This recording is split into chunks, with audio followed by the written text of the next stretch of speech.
All right, we'll take a look at a few suttas, and I'm gonna start with sharing my screen and showing you this PowerPoint presentation. Purifying the mind. So I just put some words on this slide to kind of open up what are we putting into our mind? What are we filling the mind with? And of course, this is, all in the area of sense restraint and being aware of what we take in and then how we feel and how the mind responds. So some of these entertainment, news, advertising, conversations, perceptions, recurring thoughts. And you might notice, what really makes your mind calm and happy, wholesome, or what really winds it up and provokes discontent, anger, resentment, etc. So really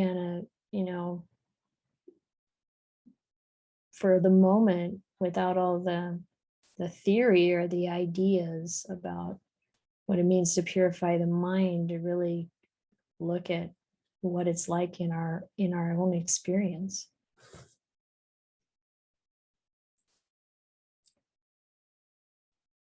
Does anyone have any story they'd like to share or ideas around these things? Maybe questions or challenges that you find? You can raise your hand if you do. I know for myself, it's really helpful to have a pretty active monitor on my mental state. Like if I'm taking in news and I want to know enough about what's happening in the world, but then when the mind becomes agitated or anxious or resentful or some other mental state, it's not like you run away from those states, but understanding what causes them and where's the clinging that turns it into an actual negative mental state. Something that's debilitating, pulling us down. And then noticing that if we bring in the Dhamma and we think about the nature of things and cause and effect, we can use those same experiences and it can uplift the mind. Have you had anything like that go on in your practice? Any thoughts? Yeah, Marilyn, did you want to say something? Yeah, I find that I do have a fair bit of time spent with news, advertising, all that stuff. And at the same time questioning what's the point. There's no, is there any real reason that we need to know what's going on in the rest of the world? Does it really matter? I don't think it does. And yet it seems like a responsible adult should know what's going on in Europe or in the States and I'm not sure about any of that. Something tells me it's not worth the trouble. and at the same time, but there seems sort of some obligation somehow to know that stuff. Yeah, I feel like this is a very useful area of contemplation. Like, how much do we want to know? How much is good to know?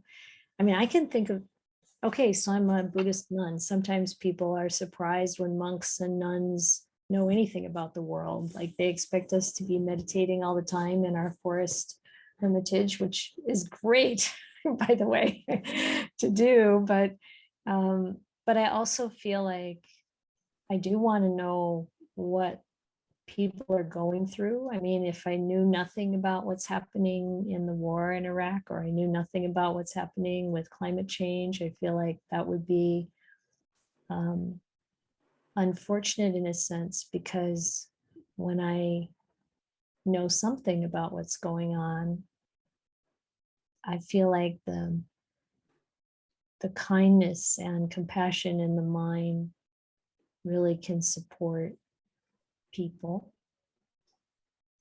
and the positive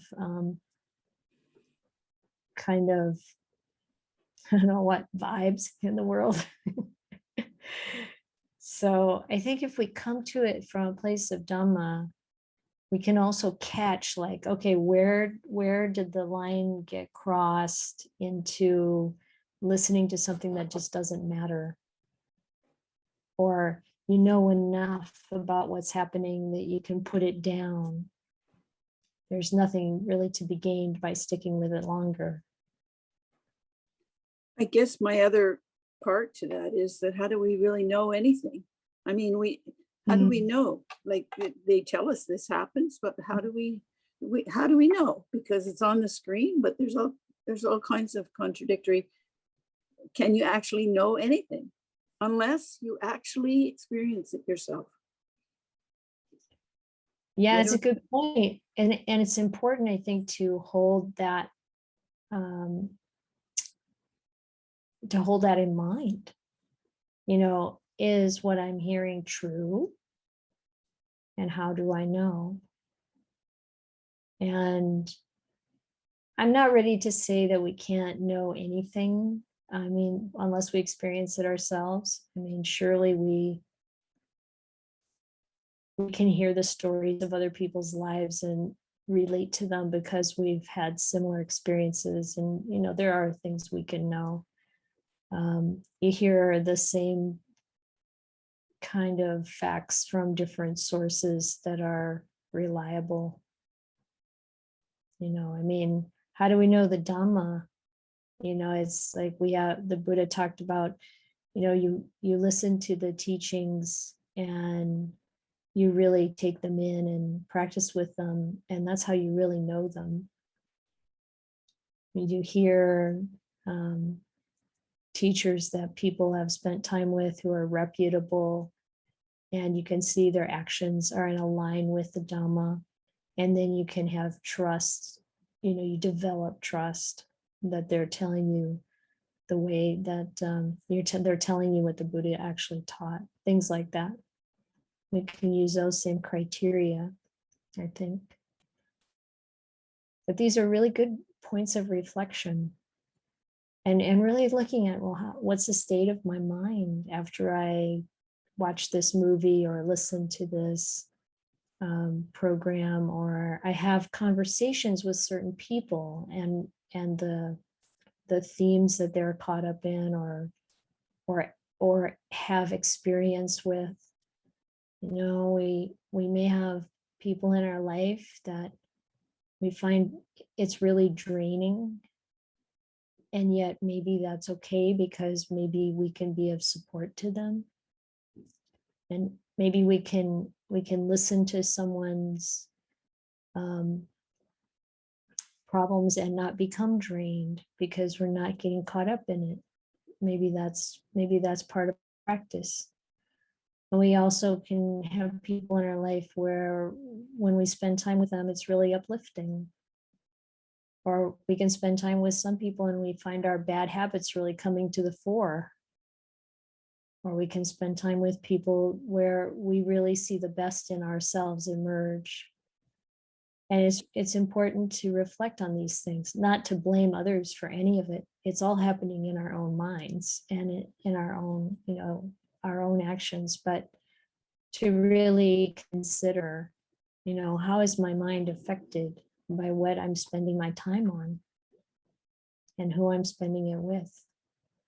And of course, the Buddha had a lot to say about being careful about the friends we have, and who we spend our time with and how we spend our time. I don't know if you know about this passage where we have a chant that's 10 reflections. And one of them is, the days and nights are relentlessly passing. How well am I spending my time? How many of you have heard that before? Yeah, a couple of you. Yeah, it's a good thought. And how am I spending my time, and what is it doing to my mind? So one of that last item on the bottom there about recurring thoughts, this is something that can help us understand, maybe, if we have thoughts that come back again and again, and I've highlighted blame and guilt here, because oftentimes people have difficulties with these, and they can be quite problematic for the mind. And trying to find the root cause of that. If we have a tendency towards blame, then it's useful to consider where our agency, our own choices kind of start and stop relative to that of others. And when people are acting unskillfully and we're subjected to that lack of skill, what does it take to protect ourselves, to withdraw, and what does it take to forgive, to let it go, so that it doesn't continue to be a pollutant of the mind?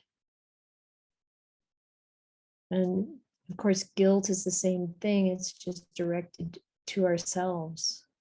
At least I think that's the case. If you have a disagreement with me, please raise your hand. This would be fun. Complaints are always welcome. But I know for myself, when I'm challenged by reflecting on some unskillful behavior of the past, one of the things that's helpful is to reflect on, this is just how it is when we don't know the skillful way. And the Buddha talks about this. He talks about he contrasts the untaught ordinary person with the noble disciple. The untaught ordinary person is one who just hasn't been exposed to the Dhamma or to the way things are.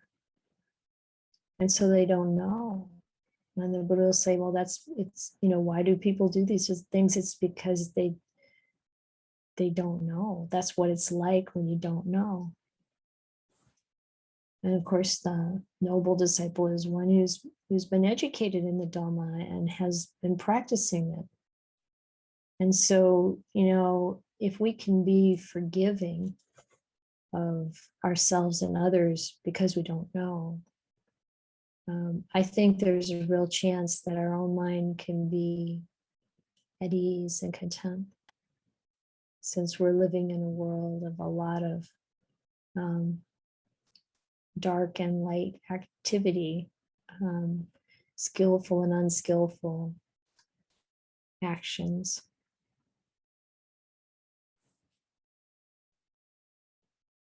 Any other thoughts or comments on any of this?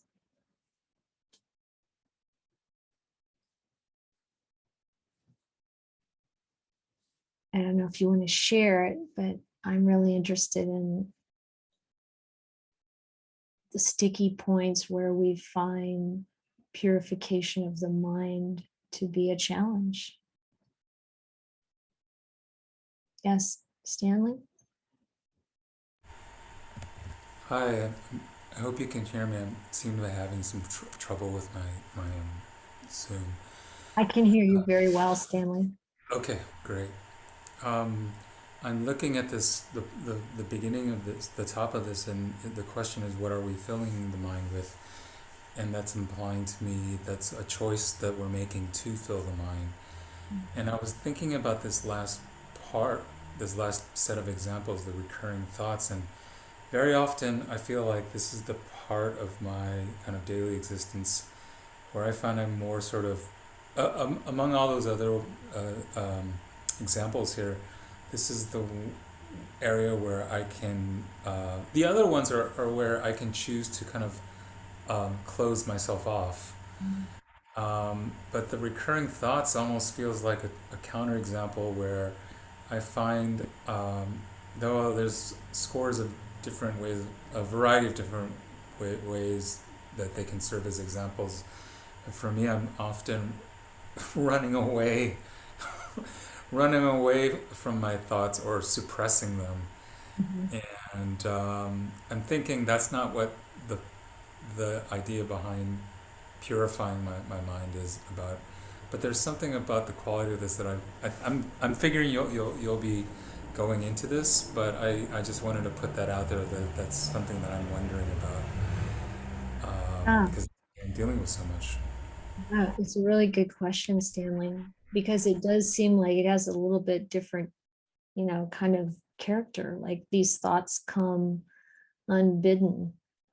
We can have patterns of thinking that got developed, um, through experience and conditioning. But then consider that we have choices of how we deal with them. And I think running away from our thoughts is um, a lot like what the Buddha was, um, you know, let me try that again. If we use the Four Noble Truths, particularly those first three Noble Truths, with this example, the way we would with any other kind of suffering or dukkha or discontent or, you know, difficult feeling, then we can look at it as, okay, there is this dukkha, these thoughts, we want to push them away, we want to run away. But actually what the Buddha says, you have to turn towards it and be present with it. So if we think, okay, these mental states, this is dukkha. And if I can understand why it's there, if I can understand what's going on, then I have a chance for it to kind of unravel. I can see where it comes from. It might be a pattern that got developed when you were young, or someone in your life that you were learning from had this tendency, or maybe we carried it with us for lifetimes. Regardless, it's like we can start to unpack what's behind it. And then of course, the Buddha said, when you understand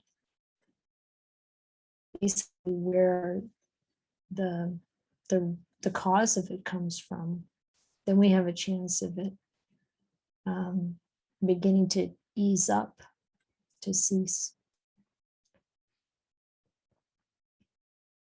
And so when yeah, and the thing that it really works is to really let go of whatever the content of those thoughts might be and work with the feeling that's there with it.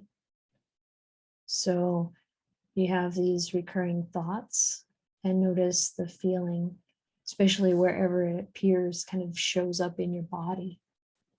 And if you work with the feeling by paying attention to it, being with it, you'll notice that it starts to change. And when we do that frequently enough, where we're not pushing it away and we're not kind of indulging in it, I might say, like you're really getting in deeper into it and fueling it. If we don't do either of those things, then it starts to lose its power. And it can be a, pretty strong habit, some of these mental activities, but we can gradually wear them away. Now, it also requires the Noble Eightfold Path. So if we're also working on our actions, developing our moral virtue, working on our speech, working on developing kindness and compassion, and the other Brahma Viharas as well, then we're reconditioning the mind, and all of these factors working together, meditation, reflection on Dhamma, so the Sila, Samadhi, and Panya, developing the Brahma Viharas, all of those things together start to really change the mind. And I'm really reminded, there's a friend staying here right now who's been spending a lot of time in monastery, and she's talking about how much of an impact it's had on her mind. To be around people who are immersed in the Dhamma and really treating each other with the kind of attitudes that are, most prevalent in that kind of an environment. That and all of that spiritual practice, all of the meditation and reflection on Dhamma, that it really has an effect on the mind. So the more we can fill the mind with those kinds of things, the more opportunity we have, the more, what do I want to say? It's like you have a sponge and you put it in a liquid. What's the liquid got in it? If it's pure water, there's going to be purity in that sponge. If you put it into like oil, you're going to have something else. And this is the way we want to think about our own minds. Let's soak it in something good. And even though it comes with all these patterns from the past, we can gradually let that unfold or unpack or, soak out. Just some thoughts.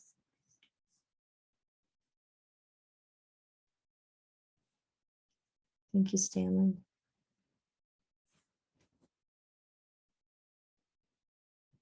I'm going to visit the next slide.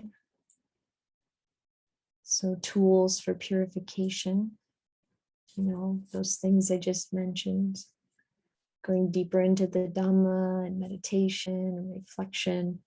And then we've got some suttas here. I'm going to start with this one in the middle, in the numerical discourses. Number in the Book of Fours. So here we have this sutta that talks about some different aspects of purification, purifying the mind at Sapuga. At one time, Venerable Ananda was staying with the Kolians. I'm not going to read every word here, but I'm going to go to the second paragraph. And he says these 4 factors of trying to be pure have been explained by the Buddha. Who knows and sees, is perfected and fully awakened. And they are in order to purify sentient beings and to get past sorrow and crying, to make an end of pain and sadness, to end the cycle of suffering and to realize Nibbana. And what for? The factors of trying to be pure in ethics, mind, view, and freedom. So we can think about all of these as, what is the effect on our life? and on our mind. So what does it mean to be pure in ethics?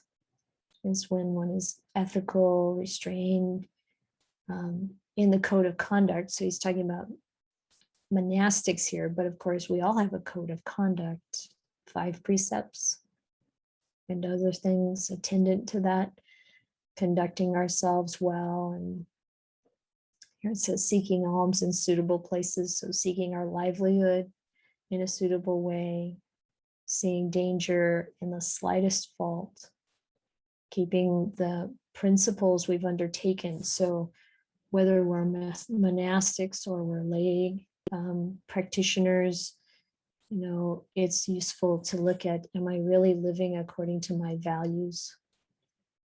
The things that I say are important, am I really putting time and attention into that? And this is one of the ways we can really purify the mind. Even though we're talking about conduct here, it all starts with the mind. And when we purify our conduct, it actually has a positive effect on the mind. And certainly when we're, following our greed, hatred, and delusion in our actions, it has a very negative effect on our mind. So these are all things that really support the purification of mind. So you think, I'll fulfill such a purity of ethics, or it's, if you see that you're doing something that's not in alignment with your values, then you decide to align your actions with your values. And if you see that your actions are in alignment with your values, then you can live peacefully and happily.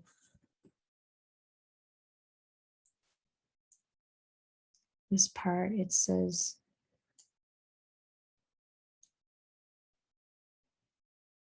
I will fulfill such purity of ethics, or if it's already fulfilled, I'll support it in every situation by wisdom. So bringing in the Dhamma and using that purification everywhere in our life. Their enthusiasm for that, their effort, zeal, vigor, perseverance, mindfulness, and this is situational awareness or clear comprehension, is called a factor of trying to be pure in ethics. And he goes on to talk about being pure in mind. So this is where the practitioner is using meditation to purify the mind. He's listing the first, second, third, and fourth absorption or jhana. But any degree of samadhi or lucid calm has a positive effect on purifying the mind. It doesn't get rid of our underlying tendencies, but it helps, and then we use it as a basis for working with those tendencies and habits, the defilements that are there. And then he talks about purity of view, and this is, of course, another aspect of what we're doing with the mind. Here, one who truly understands this is suffering, or this is dukkha. This is the origin of dukkha. This is the cessation of dukkha. This is the practice that leads to the cessation of dukkha. So it's the Four Noble Truths. And, just like we talked about before, these thoughts that kind of assail us that we don't want, or any other form of like discomfort or dukkha or desire or hatred or any of those things that cause and represent or are expressed suffering, then this is the time to apply the Noble Truths. I don't know how many of you really have a method for experiencing the first three noble truths. We talk about the Noble Eightfold Path. Obviously, it's a path of practice. We kind of know what to do with that. But a lot of times we don't have much of a sense of how do we work with this is dukkha, that first noble truth. And it's about turning towards it, being present with it. Like I said before, not indulging in the feeling or experience, and also not pushing it away. And to see it for what it really is. Like when we're caught up in anger, how often do we stop and say, hey, this is dukkha? What am I doing? Focusing on how much we dislike something, and then to really understand, what is it that I want to be different than it is? One time someone asked me, like, how do I get rid of resentment? Feeling resentment towards someone in their life. And it's like, you have to look at what it is that you want to be different than it is. Irritation. It always comes back to the same kind of thing. So it is this, see if you can develop, if you haven't already, a method or finding one that really works for you when you're suffering. How do I sit down and be with that in a way that I can, what do I want to say, endure or wait or provide the conditions where that can begin to unravel and dissipate. I hope that makes sense. Yeah, Marilyn, did you want to say something? Is that kind of like asking yourself, what am I clinging to? What is it that I'm clinging to here that's annoying me? Is that the same kind of thing? It's part of it. You can ask, what am I clinging to? My good friend that I live with, Chitananda, likes to play the game, where's the clinging? Where's the clinging? Because there's always some clinging. And also another good way to do it is, where's my identification with this? I'm identifying with this. I think it's me or mine. And there's always suffering involved. It seems to me that's what I cling to, myself. Like almost every time it turns out it takes a little while to figure it out. But I thought there's another one, where's the goodwill? That but doesn't quite work with the three noble truths, so does it? Well, it's the flip side, right? It's when we're really like, maybe that question can be, where's the goodwill to find the uplifting factor in the situation? Or maybe it can be like, why is that so absent in my mind right now? Yeah. What's missing? Yeah.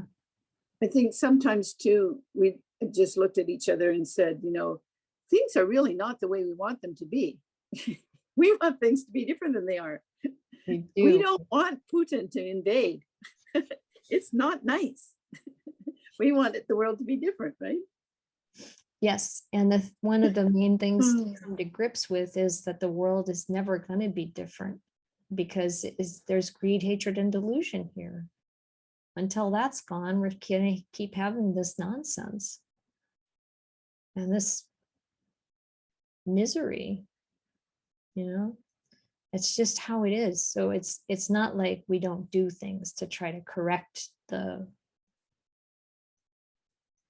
wrongs that we see in our lives, in our world. We do what we can. But also, it's very important to just recognize this is samsara. It's got dukkha involved. There's the bright and the light, there's happiness and there's suffering. And when we can recognize that as a reality, it helps us to calm down and also be circumspect Like, how do I want to spend my time, live my life? How do I want to train my mind so that it can be happy and free regardless of the conditions? And that's really what the Buddha taught, the end of suffering. But you don't get the end of suffering without understanding suffering. So he taught suffering, and he says, I only teach one thing, suffering and the end of suffering. Sounds like two things, doesn't it? But actually it's one thing, because you have to know, that suffering before the end can come. And because it doesn't come from the world just lining up and behaving the way we want it to. Never going to be the way it'll happen. We get a little of that here and there, but that doesn't last. So there's a question in the chat about what is situational awareness or clear comprehension. So much of the time when you see mindfulness referred to, the Buddha would also include sampajanya, which is clear comprehension, sometimes translated as clear comprehension, or this is awareness, like you're aware of, it's not just that you're mindful, you've got a handle on, what is this about? You're clear about the Dhamma applies, you're clear about what's going on in the situation. So sometimes you'll hear stories, people can fully rob a bank or mindfully watch something awful happen or not do anything. The clear comprehension is you have an understanding of the results, the potential results. You have an understanding of, where does this fit in what's wholesome and unwholesome. There are different, in the commentary, there's like a list of 4 different things that you have awareness of. You don't even have to go into that. You just know for yourself. It's not enough just to be mindful. I can be mindful I'm driving through a red light. It's not enough. You gotta have wisdom going along with it. And that's what that's about. Thank you. Yeah. Okay, so let's talk about this last one. Trying to be pure in freedom. The noble disciple who has these factors of trying to be pure in ethics, mind, and view, detaches their mind from things that arouse greed and frees their mind from things that it should be freed from. Well, that's a catch-all. It's free it from what it should be freed from. Yeah. Doing so, they experience perfect freedom.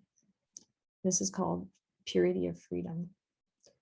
And they think, I will fulfill such purity of freedom. And if it's already fulfilled, I'll support it in every situation by wisdom. So it's like, what should your mind be freed from? And when we really are using wisdom as we reflect on that, then we see that the problem is not from outside of us. It's not like I need to be freed of this boss that's making me so irritable or whatever. It's being freed from the tendency to be irritable. All those kinds of same things we've been talking about. I want it to be different than it is.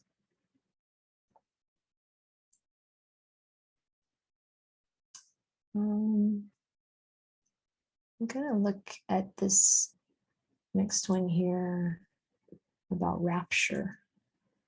So one of the ways that we purify the mind is by spending time in meditation and developing those beautiful mental states. And the Buddha talks about like, what's happening when you have these beautiful mental states. Rapture is a translation for the word piti. At least I'm pretty sure that's what this, I didn't look at the Pali, but that's probably what it is. Yeah, it's the Piti Sutta. So clearly it's Piti. And it says here that the householder,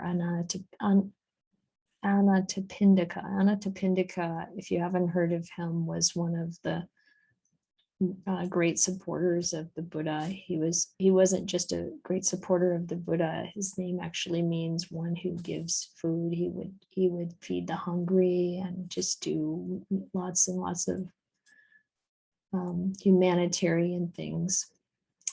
And he was escorted by about 500 lay followers. So he was a popular guy.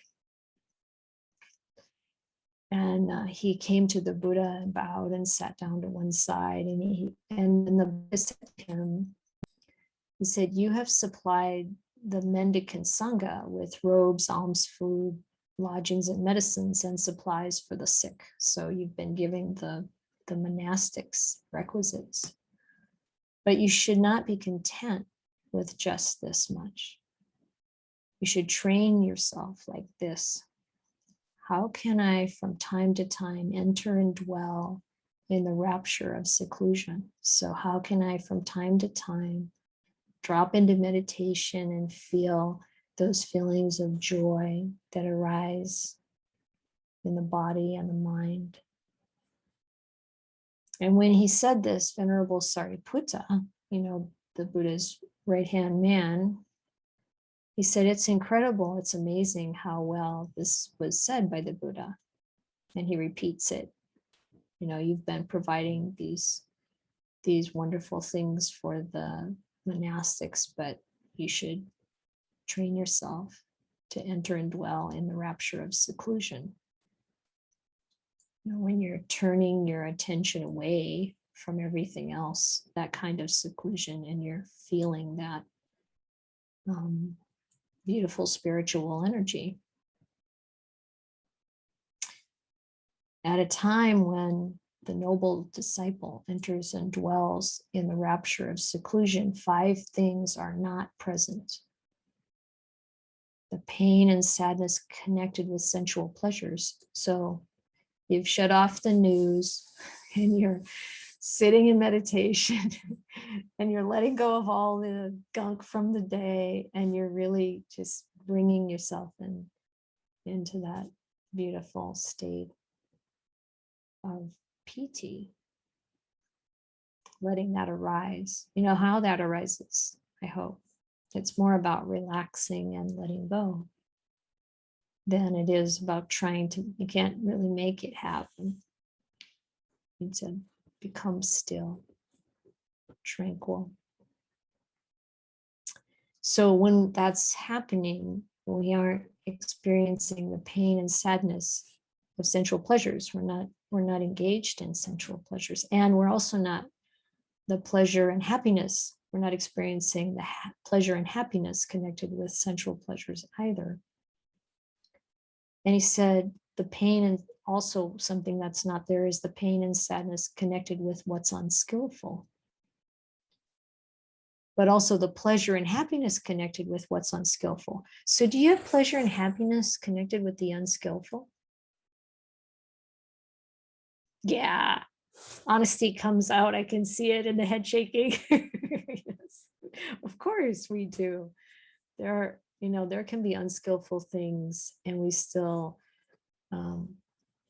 we enjoy it to some extent. Otherwise, we wouldn't keep doing it. And he also says you don't have the pain and sadness connected with the skillful. There is pain and sadness sometimes connected with the skillful. It says none of these are happening when you're dwelling in that kind of beautiful mental state of spiritual energy.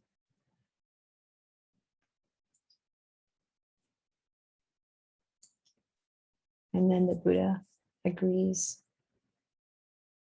So how does that help us? Do you get a sense of that?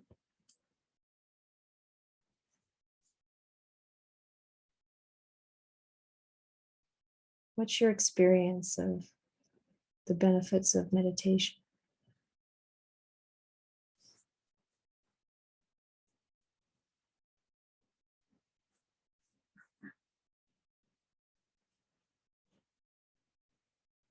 I know for myself, yes, Marie.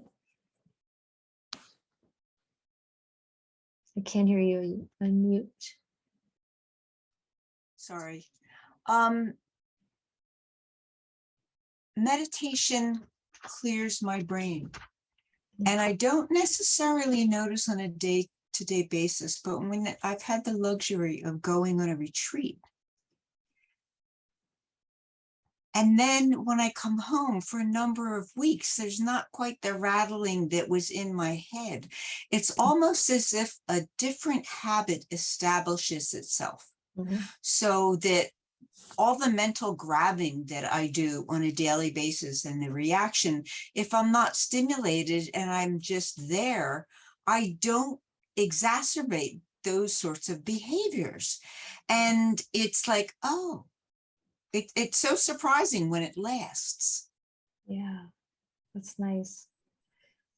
You know, another thing that I think happens, and you probably have experienced this, but maybe we don't always relate it to meditation, but when we teach people meditation, like from the beginning, you know, it's their first exposure to it, and you teach them how to do it, and they start to practice. We really encourage people to practice every day, that it's more powerful, has better effects than every, you know, like just on the weekend or something.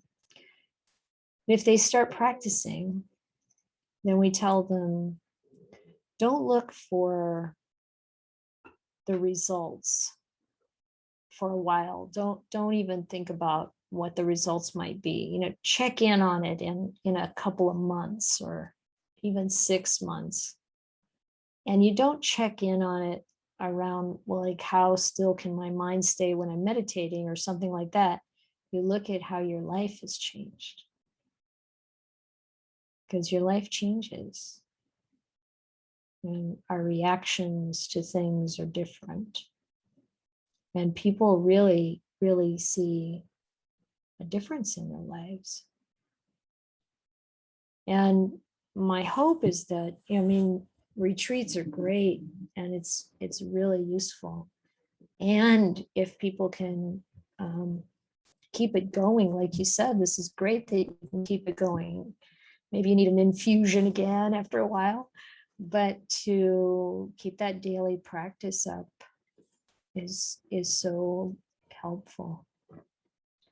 And there are a lot of different ways we can practice, you know, and the Buddha gave so many different methods because we have different situations that come up in our life and we're different. People are different. Okay, I'm going to go back to the PowerPoint for a second. This one's about stream entry. So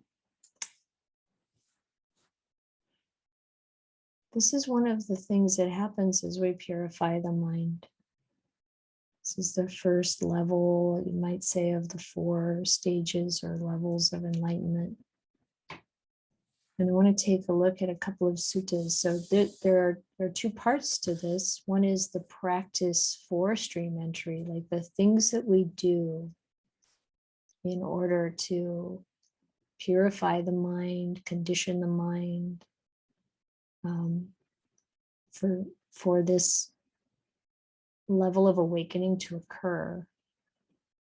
And those factors are associating with good people, listening to the true teachings, paying proper attention to those teachings and practicing them in line with what the teaching is.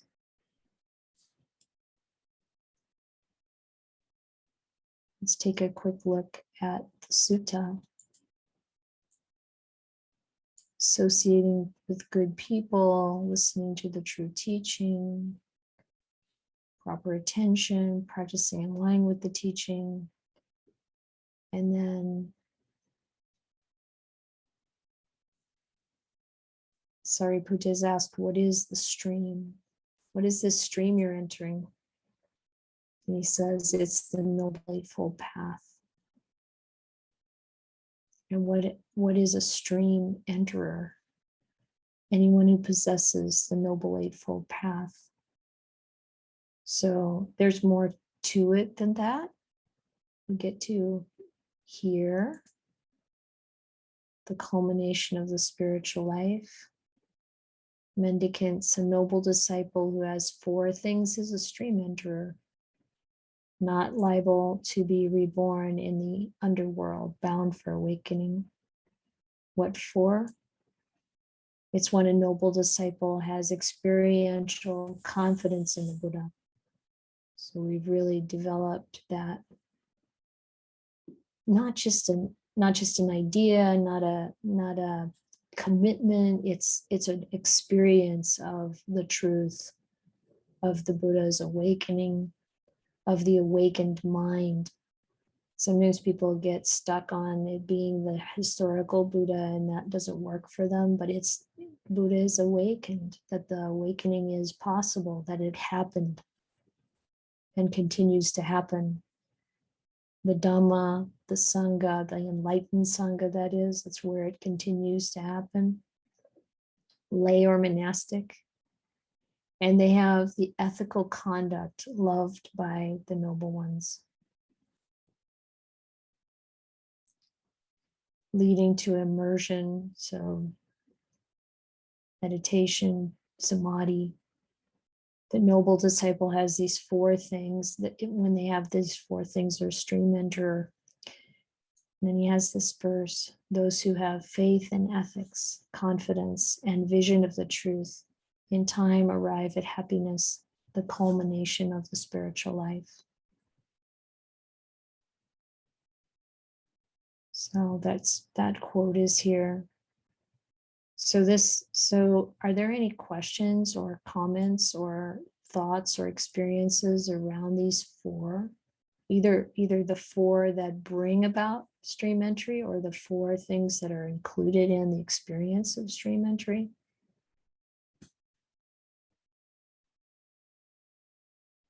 Have you thought much about this?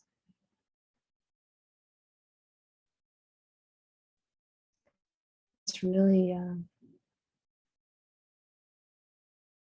beautiful thing.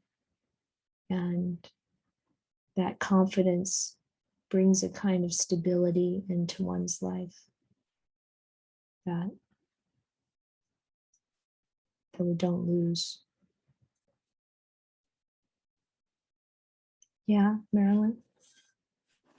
I mean, I think it's a wonderful thing and all, but I think sometimes people get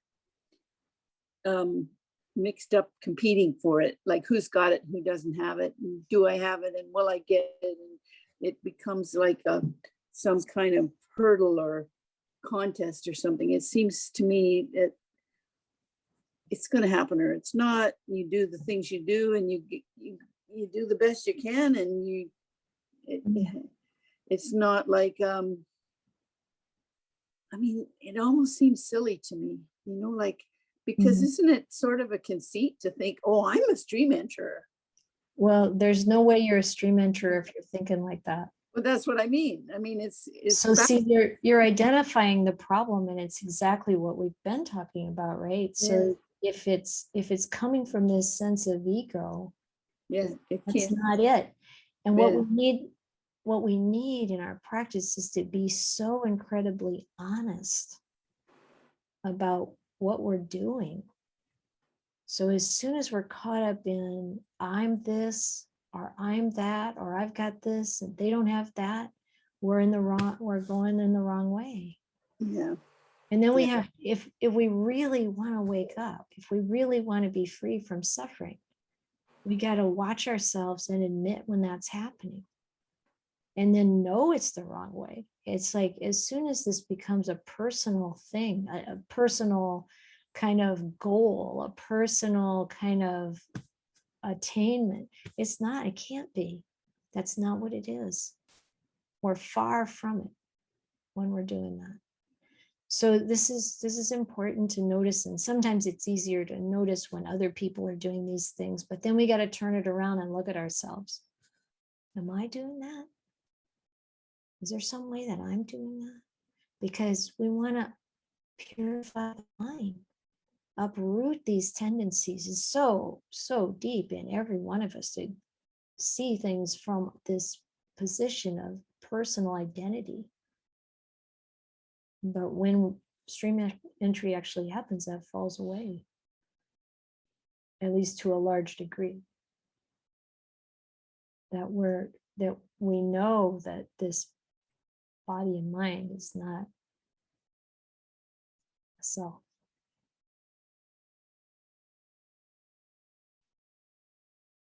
Yeah. Thanks, Marilyn. It's true. All of what you said, it's like, no, if we're going down that road, we're missing it.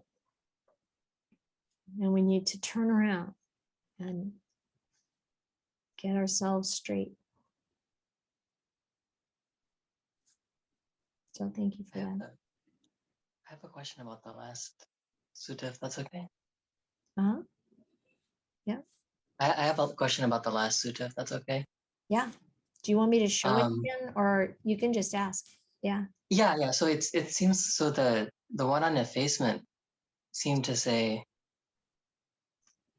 that the jhanas would not get rid of, I can't remember what it was, but some of the bad things. And then this one is saying, you need to act ethically. And this one is saying, okay, you've acted ethically, but meditate. Mm-hmm. So it's kind of Yeah. like kind of a riddle or like a do both type of thing going on. Yes. And this is exactly why we have to have that clear comprehension, that wisdom of knowing like what we're doing with things. So in the effacement sutta, the Buddha is pointing out that, if we are, having these wonderful mental states, that's not enough to rub away the defilements. Nothing wrong with having those wonderful mental states. The meditation is good. And the Buddha encourages us to meditate again and again and again and again and again. He's, don't neglect meditation. You're going to be sorry later, he says. But, if we think, oh, because I have these jhanas, these beautiful mental states, that I've gotten rid of my defilements. Because, you hear a lot of stories like that, like, some monk has gone to practice in the forest, and they start feeling they're having such great meditation, and they're feeling like, hey, I must be an arahant. I've heard this a few times. And then they go back to their monastic community, and within an hour and a half they're angry with someone. It's like so that you haven't uprooted the defilements. And that's what he was trying to say. We really do, when that anger arises, then we really do have to work with it. That's the whole effacement sutta. It's a beautiful sutta. If you haven't looked at it, it's in the middle length discourses. It's number 8, and it's an incredibly beautiful sutta. The Buddha takes us through 5 sort of iterations, or like levels of working with our defilements until they are gone. And it's really beautiful. And so, yeah, we need to meditate. Those beautiful, calm meditation experiences help us, but it's not the whole answer. And you can have really excellent samadhi. People can even be very powerful in the use of energy, but they may not have conquered their defilements. And so you got to do it all. The whole Noble Eightfold Path. Yeah, thank you.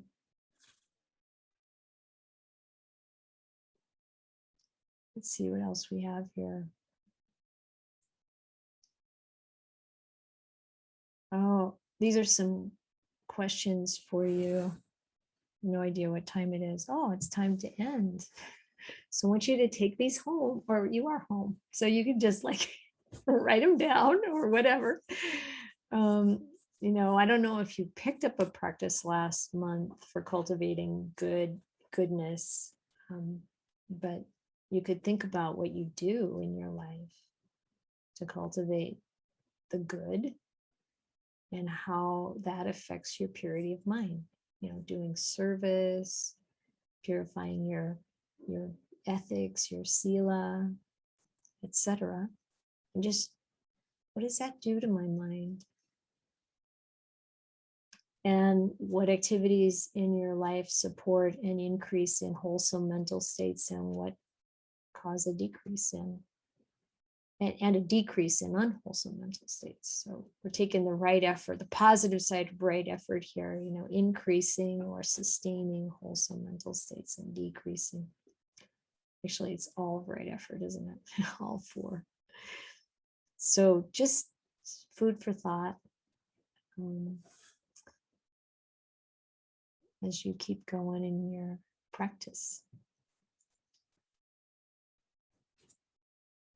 So I want to thank you all for being here and for your practice and your attention. And I hope you find something useful in this experience this evening.